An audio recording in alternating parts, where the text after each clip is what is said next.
Oh, something different.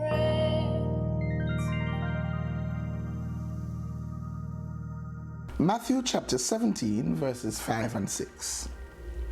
He was still speaking when, behold, a bright cloud overshadowed them, and a voice from the cloud said, "This is my beloved Son, with whom I am well pleased. Listen to him." When the disciples heard this, they fell on their faces and were terrified. So here were Peter, James, and John having the experience of their lifetime to that point. Seeing Jesus transfigured, seeing Moses and Elijah and recognizing them, though they did not know them in the flesh, seeing the three of them conversing, and then the glory of God descending like a cloud, and hearing the voice of the Alpha and Omega speaking. And how did they respond? They fell flat on their faces. Not in adoration, but in terror. They were terrified. I can imagine how they must have been shaking. I look at that and I remember the Israelites, how they were terrified when they saw Moses' face shining when he came down from Mount Sinai. I remember the Israelites also, how terrified they were when the Lord spoke to them from the mountain and the mountain shook. Do you remember how it was that when Solomon consecrated or dedicated the temple to God, and the glory of God came down in the temple, how it was that the priests, they fell down. They could not stand up.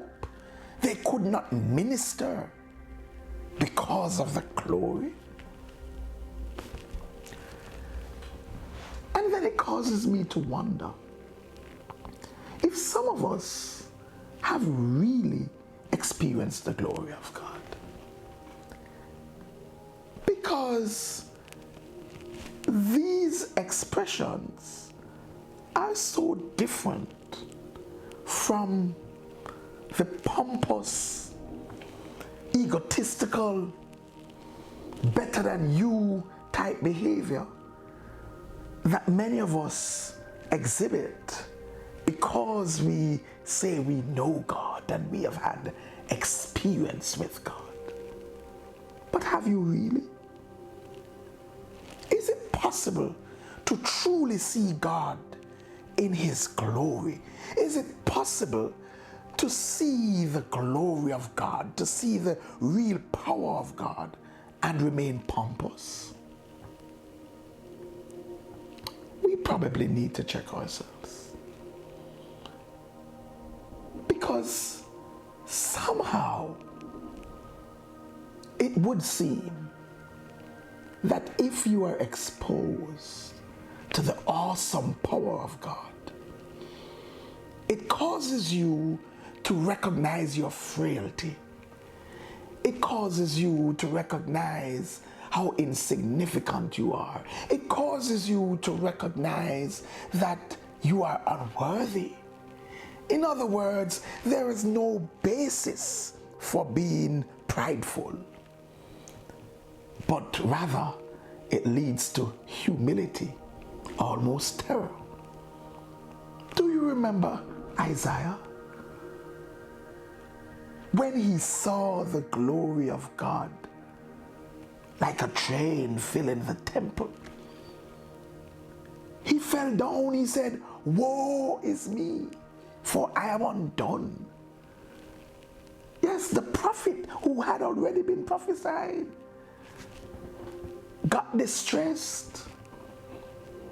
He says that I am of a people of unclean lips. I'm in trouble. Because that's what a true experience with the great God does. For no flesh is able to glory in his presence. So if your flesh is glorying, it means you have not experienced his glory. So let us seek for his presence. Let us seek for his glory, because then surely we will walk in humility. God bless you.